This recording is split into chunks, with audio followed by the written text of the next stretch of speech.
Videos بناتے ہیں videos, اور پھر ان سے متاثر ہو کے ان کا جو ہے نا ان کا تماشا دیکھ رہے تھے، بہت سارے متاثر ہو کے مسلمان ہو جاتے ہیں، اور وہ کہتے ہیں کہ مسلمان میں تو یہ چیز نہیں، لیکن ہم نے کتابوں میں جو مسلمان کے بارے میں پڑھا اس حلیے کے یہ لوگ ہیں، اس حلیے کے، اس نورانی چہرے کے یہ لوگ ہیں۔ ظاہر ہے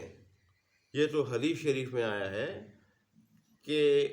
ولی اللہ کون ہے، رسول اللہ نے فرمایا ولی اللہ وہ ہے کہ جب ان کو دیکھا جائے تو اللہ یاد آ جائے، چہرے کو دیکھا جائے،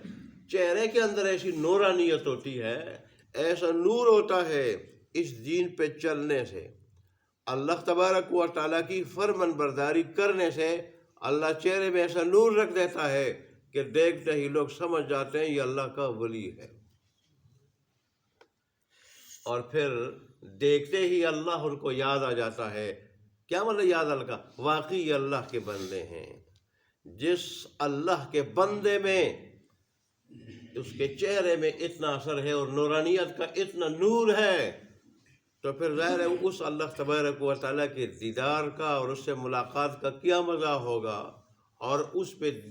کے دین پہ مکمل چلنے کا ہمیں کیا سکون ملے گا، یہ دیکھ کے لوگ اسلام کی طرف آتے ہیں۔ لیکن اگر مسلمان ہم جیسے ہوں، جیسے گورے نے تقریر کی کہ نہیں میں نے پاکستان میں مسلمان نہیں دیکھا، لوگوں تم کہتے ہو پاکستان میں مسلمان ہے، میں نے تو شادی کے موقع میں اسلام نہیں دیکھا، وہاں تو لوگ ڈانس کر رہے تھے، عورتیں اور مرد مکس ڈانس کر رہے تھے، میں نے تو غمی کے موقع پر وہاں جو ہے اسلام نہیں دیکھا، اس لیے کہ غم کے جو احکام ہیں وہ بھی میں نے ان میں نہیں دیکھے۔ میں نے تو نماز کے وقت دیکھا کہ وہ بازاروں میں، دکانوں میں اور مزاروں میں مختلف خرافات میں مبتلا ہوتے تھے، لیکن اذان ہونے کے باوجود، جمعات ہونے کے باوجود مسجد کی طرف نہیں آتے تھے۔ یہ کیسے مسلمان ہیں؟ گورے کا کام ہے تحقیق کرنا، وہ مچھلی پہ تحقیق کر رہے، آج سمندر کی تہہ میں تحقیق کر رہے، وہاں گھوم رہے، وہ بوٹوں پہ تحقیق کر رہے، وہ جنگلوں میں تحقیق کر رہے، جانداروں پہ، حیوانوں پہ وہ تحقیق کر رہا ہے، وہ تو ہر چیز پہ تحقیق کر رہے، تو کیا انسان اور مسلمان پہ اس کی تحقیق نہیں ہوگی؟ یہی وجہ ہے بہت سارے گورے مسلمان ہوتے ہیں، اور جب ان سے کہا جاتا ہے اسلام کا سبب کیا بنا، وہ کہہ رہے مطالعہ، قرآن کا مطالعہ یہ بھی علماء کا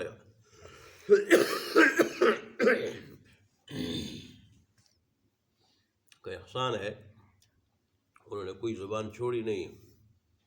ہر زبان میں ترجمہ کیا ہے۔ بارہ رسول اللہ صلی اللہ علیہ وسلم نے ارشاد فرمایا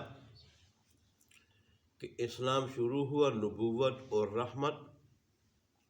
کے دور سے، اسلام شروع ہوا، اسلام ظاہر ہوا نبوت اور رحمت کے دور سے، وہی نازل ہو رہی تھی جو رسول اللہ صلی اللہ علیہ وسلم کا دور تھا، اور وہی کے نزول سے اللہ کی رحمتیں نازل ہو رہی تھی، اللہ کی رحمتیں نازل ہو رہی تھی، نبوت کی برکات، اور اس کے نتیجے میں اللہ تبارک و تعالیٰ کی رحمتیں، امن، سکون، نورانیت، ساری دنیا اس کو دیکھ رہی تھی، کہیں گمراہی نہیں تھی، گمراہیاں جو ہے نا دور بھاگ رہی تھی، اور اگر قرآن سے متعلق یا دین کے کسی حکم سے متعلق اگر کسی کو کوئی شک شبہ ہوتا، رسول اللہ صلی اللہ علیہ وسلم اس کو دور کر دیتے، تشریح کوئی مطلوب ہوتی، رسول اللہ صلی اللہ علیہ وسلم کی تشریح کر دیتے۔ پھر فرمایا، مختصر کر رہا ہوں، میرے بعد پھر خلافت کا دور ہوگا، یہ بھی میری نیابت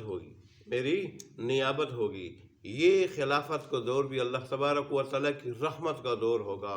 اور اس کے بعد پھر بادشاہت کا دور شروع ہو جائے گا، وہ بادشاہت کا دور جو دانتوں سے کاٹے گی لوگوں کو، دانتوں سے، یعنی ظلم و بربریت کا دور ہوگا، لوگوں کے اوپر ظلم ہوگا، ظلم اور جبر ہوگا، اور اس سے پھر آگے جو دور ہوگا وہ فتنوں کا دور ہوگا، ایسا دور ہوگا کہ زمین میں عام فتنے ہوں گے، فسادات ہوں گے، لوگ قتل ہوں گے، اور پھر یہ دور کیا ہوگا، اس کی نشانیاں پاس کیا ہوگی کہ لوگ ریشم کو حلال قرار دیں گے، لوگ عورتوں کی شرمگاہوں کو حلال قرار دیں گے، حالانکہ زنا حرام ہے۔ لوگ شراب کو حلال قرار دیں گے، یعنی ایسا پئیں گے شراب کو گویا کہ وہ کیا ہے، حلال چیز ہے۔ زنا کا ایسا ارتکاب ہوگا گویا کہ وہ حلال ہے۔ ریشم کو ایسا پہنیں گے جیسے کہ وہ کیا ہے، وہ حلال ہے، لیکن اس کے باوجود رب کی طرف سے مہلت ہوگی، ان کو روزی بھی دی جائے گی، ان کی مدد بھی کی جائے گی۔ یا تو اللہ تبارک و تعالیٰ کی حبیب کی برکت سے یہ مہلت دے گا اللہ تبارک و تعالیٰ، یا ان کے ذریعے اللہ تبارک و تعالیٰ ان سے کوئی کام لے گا، دین کا کوئی کام لے گا، تو اللہ اس کی وجہ سے ان کو مہلت دے گا۔ تو اب دیکھیں آج کل دیکھتے وہی دور ہے یا نہیں ہے، رسول اللہ صلی اللہ علیہ وسلم کی پیشن گوئی من عن صادق آ رہی ہے۔ ہمارے حکمران کس قسم کے ہیں، بیت المال کو، قومی خزانے کو وہ جو ہے اپنا ذاتی خزانہ سمجھ کے، وراثت سمجھ کے دونوں ہاتھوں سے لوٹ رہے ہیں، عوام پہ جو ہے وہ کتنا ظلم کر رہے ہیں۔ ایسے ہی شراب کے ساتھ، زنا کے ساتھ، ریشم کے ساتھ ہمارا کیا معاملہ ہے، پھر بھی اللہ میں روزی بھی دے رہا ہے اور اللہ تبارک و تعالیٰ کی مدد بھی ہو رہی ہے۔ لیکن اللہ فرماتے ہیں کہ رسول اللہ فرمائے یہاں تک کہ جب اللہ سے ملاقات کر لیں گے، چلے جائیں گے، پھر اللہ وہاں پوچھے گا کہ بھی دین تمہارے سامنے تھا، میں نے دنیا میں تمہیں مہلت دی حبیب کی برکت سے،